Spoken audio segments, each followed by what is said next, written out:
आज के लेक्चर में हम असाइनमेंट नंबर 3 का सोल्यूशन डिस्कस करेंगे काफ़ी डिटेल से। असाइनमेंट नंबर 3 में कुछ क्वेश्चंस हमने एडवांस थ्योरी ऑफ कंप्यूटेशन के एनकोडिंग से रेलेवेंट डिस्कस किए थे, तो उनके सोल्यूशंस को हमने डिटेल से डिस्कस करना है। फर्स्ट क्वेश्चन अगर आप देखें तो गोडल नंबरिंग के बारे में था। Godel numbering is a technique used to encode mathematical objects. अब बेसिकली गोडल नंबरिंग में हम काफ़ी सारे मैथमेटिकल ऑब्जेक्ट्स हमारे पास होते हैं जिन्हें इनकोड करते हैं। किस तरह, वो हमने डिस्कस करना है। पर्टिकुलरली हमारे पास वो ऑब्जेक्ट्स कौन कौन से होंगे। सीक्वेंस ऑफ सिंबल्स हो सकते हैं, हमारे पास नेचुरल नंबर्स हो सकते हैं। हम क्या कहेंगे कि इन सिंबल्स और इन सीक्वेंस को हम यूनिक प्राइम नंबर्स असाइन करेंगे। हमने with the help of example भी उसे डिस्कस करना है। हमने जितने भी सिंबल्स हमारे इस पर्टिकुलर पैटर्न में या जितने भी अल्फाबेट्स यूज हो रहे होंगे, हमने उन्हें prime number, unique prime number assign करना है। And the entire sequence is encoding. और फिर जब हम इनकोडिंग परफॉर्म करेंगे तो उस इनकोडिंग को हमने बेसिकली डिस्प्ले किस तरह करवाना है। Product of these prime numbers in prime numbers के प्रोडक्ट के फॉर्म में हमने उन्हें at the end of the day display करवाना है। और पावर का कंसर्न भी raise to the power corresponding to the positions of the symbols in the sequence. ये पॉइंट हम नीचे डिस्कस करते हैं। देखें, इस पर्टिकुलर एग्जांपल में हमारे पास अल्फाबेट है जिसमें 3 एलिमेंट्स हमें नजर आ रहे हैं, A, B and C. We can assign primary numbers to each symbol. तो फर्स्ट स्टेप हमारा क्या होगा कि हमने इन तमाम सिंबल्स को प्राइम नंबर असाइन करने हैं। क्योंकि प्राइम नंबर आपने हमेशा एक सीक्वेंस में असाइन करने हैं, तो इस पर्टिकुलर एग्जांपल में हमने ए को क्या असाइन किया, 2 इज अ प्राइम नंबर। हमने बी को असाइन किया 3 भी हमारे पास प्राइम नंबर है। हमने सी को असाइन किया 5 भी हमारे पास प्राइम नंबर है। अब इसी अल्फाबेट में से एक स्ट्रिंग का सीक्वेंस हमें दिया गया और उसे हमने इनकोड करना है। लेट्स सपोज हमारे पास ये स्ट्रिंग है ABAC, और अकॉर्डिंग टू दीज assumptions हमने इस पर्टिकुलर स्ट्रिंग को इनकोड करना है। तो जब आप इनकोड करेंगे तो सबसे पहले ए है हमारे पास, ए की जगह हमने क्या लिखना है, 2 से हमने स्टार्ट किया था तो हमने 2 लिखा। क्योंकि ए हमारे पास फर्स्ट सिंबल है, फर्स्ट इस पर्टिकुलर स्ट्रिंग का फर्स्ट एलिमेंट है या फर्स्ट सिंबल है, तो हमने इसकी पावर को 1 लिखना है। उसके बाद सेकंड हमारे पास बी है, बी को हमने किस प्राइम नंबर से रिप्लेस करना है, 3 से हमने रिप्लेस करना है। क्योंकि बी हमारे पास सेकंड लोकेशन में है तो इसकी पावर आपको 2 नजर आ रही है। उसके बाद स्ट्रिंग में आपको फिर ए नजर आ रहा है, तो ए को हमने किस के जरिए इनकोड किया था, 2 के जरिए। तो यहाँ आपको फिर 2 नजर आ रहा है क्योंकि ये वाला ए थर्ड लोकेशन पे है, इसीलिए इसकी पावर आपको 3 नजर आ रही है। और at the end of the day C को हमने किस में इनकोड करना है, 5 में इनकोड करना है, प्राइम नंबर है तो हमने यहाँ 5 लिखा। और क्योंकि सी इस पर्टिकुलर स्ट्रिंग में फोर्थ लोकेशन पे है तो आपको पावर 4 नजर आ रही है। ये जो प्रोडक्ट की टर्मिनोलॉजी हमने यूज की थी, तो एज अ होल आपने इससे प्रोडक्ट की फॉर्म में लिखना है। तो ये एज अ होल आपको प्रोडक्ट की फॉर्म में नजर आ रहा है। तो जब भी गोडल नंबरिंग टेक्निक यूज करने को आपको कहा जाए तो सबसे पहले आपको जो अल्फाबेट सेट गिवन होगा उसके अंदर जितने भी अल्फाबेट्स हमारे पास होंगे उसकी इनकोडिंग आपने प्राइम नंबर्स के फॉर्म में करनी है। वो प्राइम नंबर्स एक सीक्वेंस में होने चाहिए। उसके बाद आपको कोई ना कोई इनपुट स्ट्रिंग दी जाएगी, वो इनपुट स्ट्रिंग आपने इनकोड करनी होगी on the basis of these rules के आपने उनके लिए कौन कौन से प्राइम नंबर सेलेक्ट किए हैं, और at the end of the day आपने उसे प्रोडक्ट की फॉर्म में शो करना है। और पावर बेसिकली एक सीक्वेंस में होंगे और वो डिपेंड कर रहे होंगे लोकेशन पे। फर्स्ट आपने 1 से स्टार्ट करना है, फिर पावर 2, फिर पावर 3 और पावर 4। होपफुली आपको गोडल नंबरिंग की टेक्निक समझ आ गई होगी। नेक्स्ट प्रॉब्लम पे मूव करते हैं। नेक्स्ट प्रॉब्लम में एक इनकोडिंग प्रॉब्लम है जो कॉन्टेक्स्ट फ्री ग्रामर से रेलेवेंट है। लेट्स सपोज आपको कॉन्टेक्स्ट फ्री ग्रामर दे दी गई है and you have to perform the encoding operation. तो आपको पता होगा कि, और आपने ऑलरेडी थ्योरी ऑफ ऑटोमेटा में ये पढ़ा भी होगा कि कॉन्टेक्स्ट फ्री ग्रामर में आपके पास टर्मिनल सिंबल्स भी होते हैं और नॉन टर्मिनल सिंबल्स भी होते हैं। यहाँ हम एक context free grammar capital G discuss कर रहे हैं जिसमें नॉन टर्मिनल सिंबल्स हमारे पास कैपिटल S और कैपिटल A है। एज अ होल हमने इस सेट को कैपिटल N कहा। और टर्मिनल सिंबल्स जहां पे टर्मिनेट कर रहे होंगे हमारे पास स्मॉल a और स्मॉल b हैं और एज अ होल हमने इस सेट को कैपिटल T कहा। अब आप रिकॉल करें थोड़ा सा कॉन्टेक्स्ट फ्री ग्रामर को, तो कॉन्टेक्स्ट फ्री ग्रामर में हमारे पास प्रोडक्शन रूल्स होते हैं और उन प्रोडक्शन रूल्स को इस पर्टिकुलर स्लाइड पे हम क्या कह रहे हैं, P कह रहे हैं। और वो प्रोडक्शन रूल्स आपके पास इस फॉर्म में होते हैं। फर्स्ट प्रोडक्शन रूल अगर आप देखेंगे तो capital S stands to small a, that is basically a terminal symbol, और capital A that is non-terminal symbol।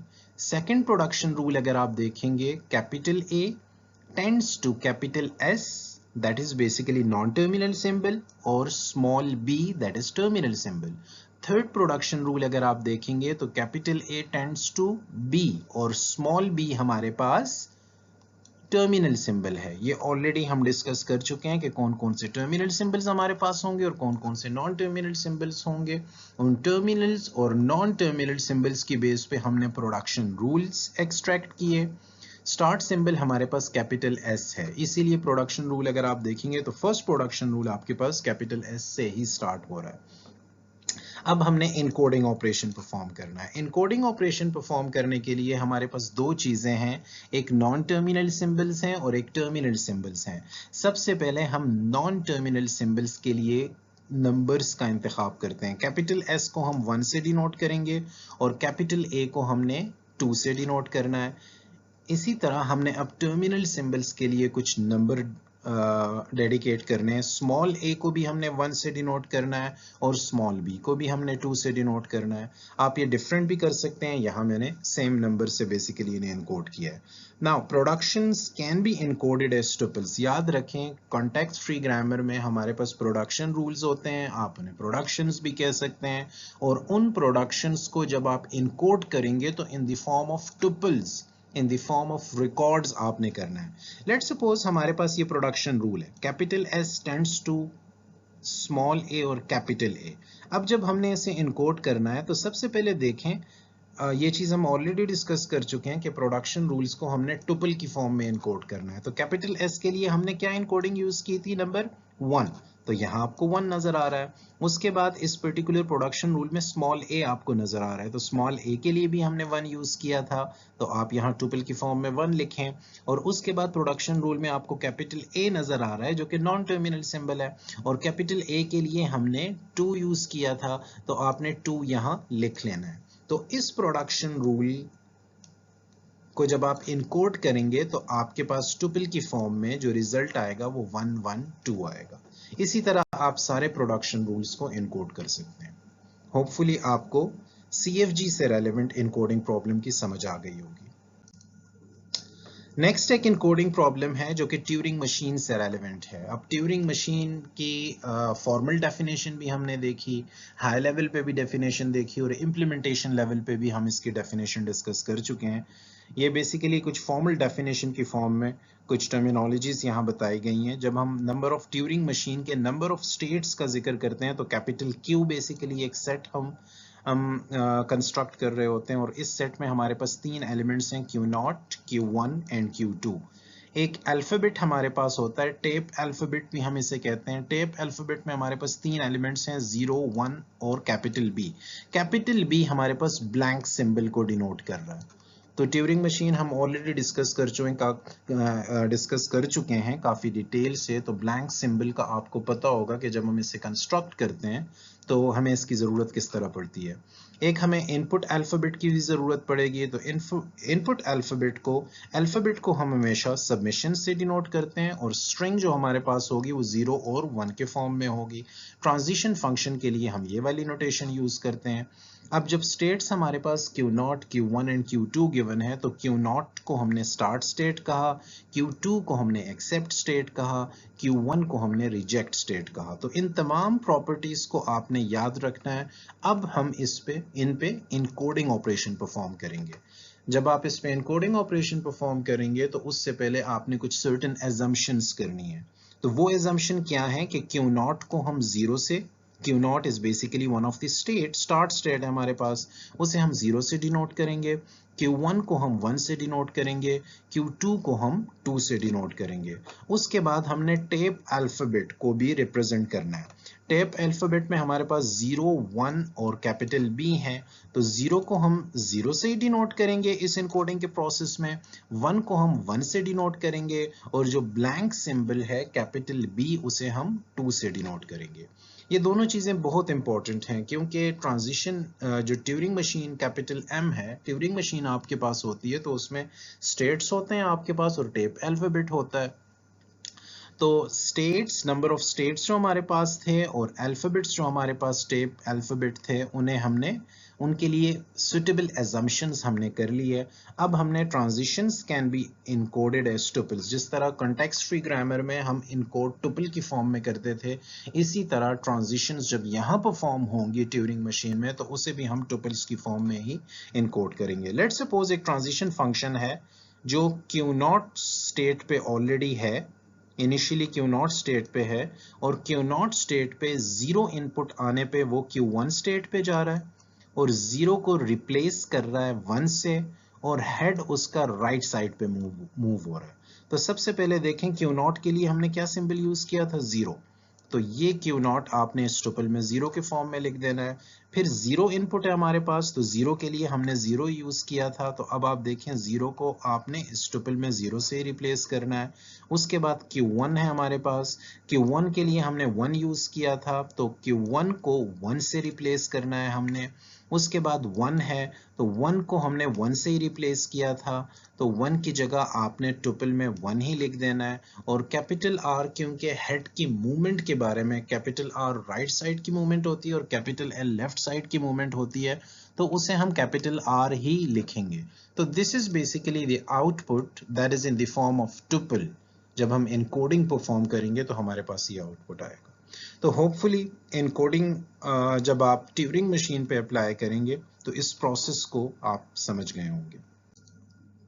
अब हम इनकोडिंग प्रॉब्लम डिस्कस करते हैं डीएफए से रेलेवेंट, डिटर्मिनिस्टिक फाइनाइट ऑटोमेटा से रेलेवेंट। जब हम डिटर्मिनिस्टिक फाइनाइट ऑटोमेटा की बात करते हैं तो हमारे पास स्टेट्स होते हैं जिसे हम कैपिटल क्यू सेट बेसिकली उसके लिए जनरेट करते हैं और ये स्टेट हमारे पास दो एलिमेंट्स पे कंसिस्ट कर रहा होता है, एक Q0 है हमारे पास और एक हमारे पास Q1 है।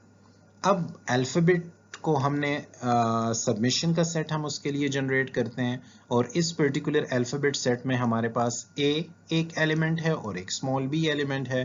ट्रांजिशन फंक्शन को हम पिछले एग्जांपल में भी डिस्कस कर चुके हैं। ट्रांजिशन फंक्शन को इस पर्टिकुलर नोटेशन से हम डिपिक्ट कर रहे होते हैं। स्टार्ट स्टेट इस पर्टिकुलर एग्जांपल में हमारे पास Q0 है और एक्सेप्टिंग स्टेट को हमने Q1 कहा हुआ है। अब जब हम इनकोड करेंगे इन तमाम कंपोनेंट्स को तो Q0 के लिए हमने 0 सिंबल 0, Q0 को हमने 0 से रिप्लेस करना है, Q1 को हमने 1 से रिप्लेस करना है और जब अल्फाबेट वाले सेट में हमने देखना है तो हमारे पास स्मॉल a और स्मॉल b हैं, तो a को हमने 0 से रिप्लेस करना है और स्मॉल b को हमने 1 से रिप्लेस करना है।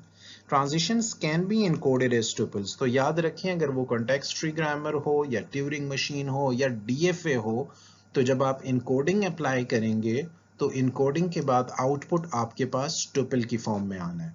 यहाँ ट्रांजिशन फंक्शन क्या हो रहा है, Q0 इनिशियल स्टेट है आपके पास या स्टार्ट स्टेट है, Q0 पे रहते हुए A इनपुट आपके पास आई है तो आप Q1 स्टेट पे चले गए हो, ठीक है। तो Q0 के लिए हमने कौन सा सिंबल यूज किया था, 0, तो आप देखें इस टुपल में Q0 को हमने किससे रिप्लेस किया, 0 से। कि a के लिए, स्मॉल a के लिए हमने कौन सा सिंबल यूज किया, 0, तो आप देखें इस a को इस पर्टिकुलर टुपल में 0 से रिप्लेस किया गया और उसके बाद हमें Q1 नजर आ रहा है। Q1 के लिए हमने 1 यूज किया था तो Q1 की जगह आपको इस टुपल में 1 नजर आ रहा है। तो this tuple is basically the output of this particular example. जब हम इनकोडिंग ऑपरेशन परफॉर्म करेंगे तो हमारे पास ये टुपल आउटपुट के फॉर्म में आएगा। तो होपफुली इस लेक्चर की आपको समझ आ गई होगी। हमने इनकोडिंग ऑपरेशन परफॉर्म किए, हमने ट्यूरिंग मशीन पे इनकोडिंग ऑपरेशन परफॉर्म किया, हमने कॉन्टेक्स्ट फ्री ग्रामर पे इनकोडिंग ऑपरेशन परफॉर्म किया और उसके बाद हमने डीएफए डिटर्मिनिस्टिक फाइनाइट ऑटोमेटा पे इनकोडिंग ऑपरेशन परफॉर्म किया। अगर आपका कोई भी क्वेश्चन हो तो आप कमेंट्स कर सकते हैं। Thank you very much.